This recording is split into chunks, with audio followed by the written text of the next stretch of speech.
जो लोग ये सवाल करते हैं कि इंटरनेशनल खबर क्यों दिखाई जा रही है, वो इसलिए दिखाई जा रही है क्योंकि वो जो कुछ हम दिखा रहे हैं उसकी वजह से ये हो रहा है, रिसेशन अहेड। लेकिन डोंट वरी, क्यों? यहां पर हम जो दिखा रहे हैं वो ये है कि इंडिया में मंदी की no entry in spite of recession ahead. इस सब के बीच बड़ी खबर है, रूस यूक्रेन वॉर के आफ्टर इफेक्ट को लेकर इस वक्त की सबसे बड़ी ब्रेकिंग।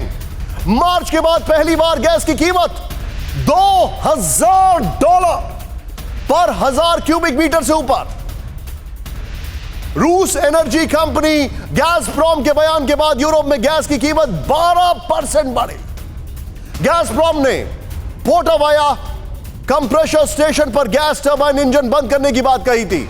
27 जुलाई से नॉर्थ स्ट्रीम के जरिए गैस पाइपलाइन गैस सप्लाई घटकर आधी रह जाएगी।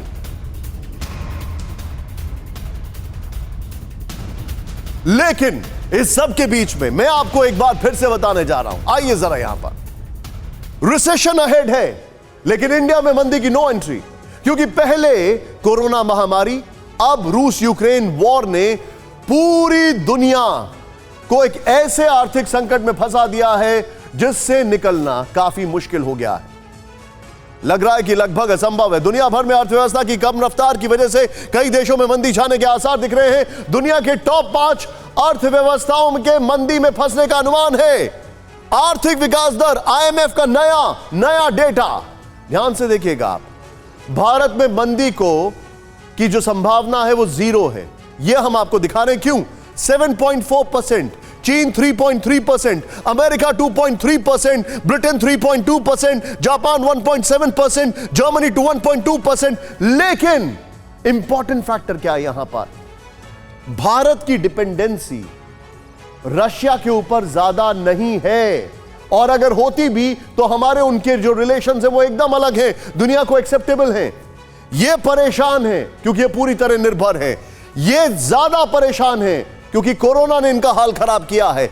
ये आफ्टर इफेक्ट से जूझ रहे हैं क्योंकि इनकी डिपेंडेंसी इनके ऊपर ज्यादा है, अमेरिका की, चीन के ऊपर ज्यादा है। लेकिन ब्रिटेन की अगर बात की जाए तो वो रशिया के ऊपर डिपेंडेंट है, वो चीन के ऊपर डिपेंडेंट है। जापान की अगर बात की जाए तो ओवरऑल इफेक्ट वहां पर बहुत खतरनाक होने वाला है। लेकिन हम सेफ हैं, क्यों? इस रिपोर्ट में देखें।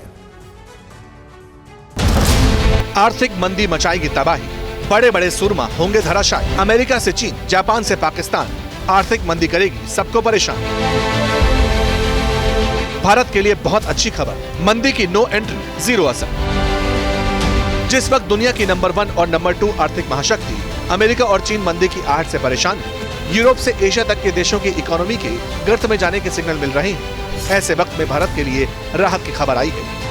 ब्लूमबर्ग के सर्वे के मुताबिक आने वाले साल में भारत पर मंदी का कोई असर नहीं होगा। भारत में आर्थिक मंदी की आशंका बिल्कुल शून्य है, नगण्य है। पूरे विश्व में आर्थिक उथल पुथल हो रहा है, लेकिन इस समय भी भारत एकदम एक स्तंभ बन के खड़ा है, क्योंकि जो हमारे मैक्रो इकोनॉमिक पैरामीटर्स जिसको कहते हैं, अगर आप सबको देखें, हर जगह हम लोग आज के समय बिल्कुल दुरुस्त हैं। सर्वे में एशियाई देशों की अर्थव्यवस्था के धराशायी होने का अनुमान है। सर्वे के मुताबिक एशिया के कई देशों में मंदी का जोखिम बढ़ रहा है। श्रीलंका में अगले साल भीषण मंदी की आशंका है। श्रीलंका में मंदी आने की आशंका 85% है। सर्वे के मुताबिक दुनिया में नंबर 2 की आर्थिक हैसियत रखने वाले चीन पर मंदी छाने की संभावना 20% है। इसी के साथ दुनिया की तीसरे नंबर की आर्थिक ताकत जापान के भी गिरने का अनुमान है। मंदी जापान को भी अपनी गिरफ्त में ले लेगी, इसकी संभावना 25% है। ब्लूमबर्ग का सर्वे कहता है कि बेकाबू महंगाई और गिरते विदेशी मुद्रा भंडार के चलते पाकिस्तान में भी मंदी की संभावना 20% रहेगी। यूरोप में मंदी आने की संभावनाएं अमेरिका से ज्यादा हैं। एशिया में मंदी आने की संभावनाएं अमेरिका से भी कम हैं। और अगर इस तरह से आप दुनिया का नक्शा देखें तो आपको दिखेगा कि अलग अलग अर्थव्यवस्थाओं में मंदी आने की संभावनाएं अलग अलग तौर पर दिखाई दे रही, और उन देशों की अपनी भीतरी समस्याएं भी इस पर असर करती हैं। श्रीलंका सबसे ऊपर स्वाभाविक रूप से, क्योंकि श्रीलंका डिफॉल्ट हो चुका है और इकोनॉमी पूरी तरह डूब चुकी है।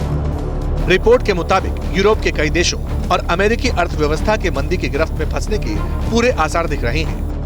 अमेरिका में मंदी की आशंका करीब 40% है। यूरोप के देशों में मंदी की संभावना 50 से 55% तक है। ब्लूमबर्ग की रिपोर्ट कहती है कि न्यूजीलैंड में मंदी की संभावना 33% है। और इसका जो मेजर कारण देखेंगे तो आप देखेंगे कि लगातार 2-2.5 साल से जो पूरा वर्ल्ड इकोनॉमी है वो कोरोना से परेशान है। कोरोना से परेशान होने के कारण जो है कंजम्पशन जो है घट गया, और कंजम्पशन घटने का मुख्य कारण है कि कंज्यूमर बिहेवियर भी चेंज हो गया है। अब लोग जो है उस तरह की चीज़ें या लग्जरियस गुड्स या अननेसेसरी चीज़ों का बाइंग उतना नहीं कर रहे हैं। मंदी का सबसे बड़ा खतरा यूरोपीय देशों पर मंडरा रहा है। मूडीज एनालिटिक्स इंक के मुख्य एशिया प्रशांत अर्थशास्त्री स्टीवन कोचरन के मुताबिक ऊर्जा की बढ़ती कीमतों ने जर्मनी और फ्रांस जैसे देशों को सबसे ज्यादा प्रभावित किया है, जिसका असर यूरोप के दूसरे देशों पर भी पड़ रहा है।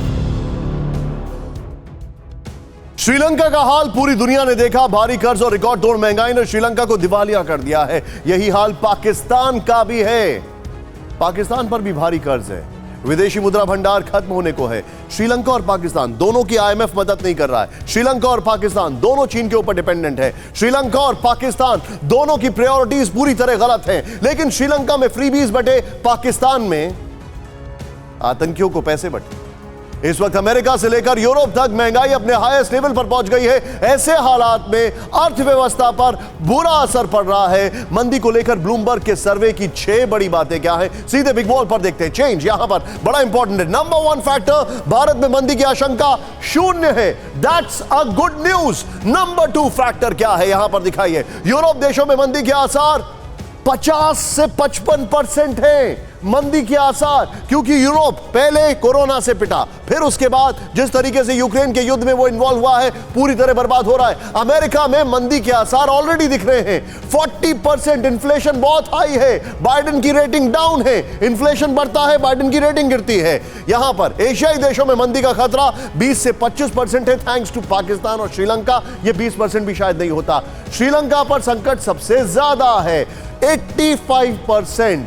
ओवरऑल एशिया का मीन एवरेज इन्होंने कम कर दिया है। चीन और पाकिस्तान में भी मंदी का खतरा है। यह भी इंफॉर्मेशन बड़ी इंपॉर्टेंट है। चीन में क्योंकि प्रोडक्शन रुक गया, वो दुनिया की सप्लाई लाइंस हैं, अगर कहा जाए मैन्युफैक्चरिंग हब है, और कोरोना की वजह से वो पूरी तरीके से नुकसान पहुंचा है। 20% संभावना है, सोर्स ब्लूमबर्ग का है।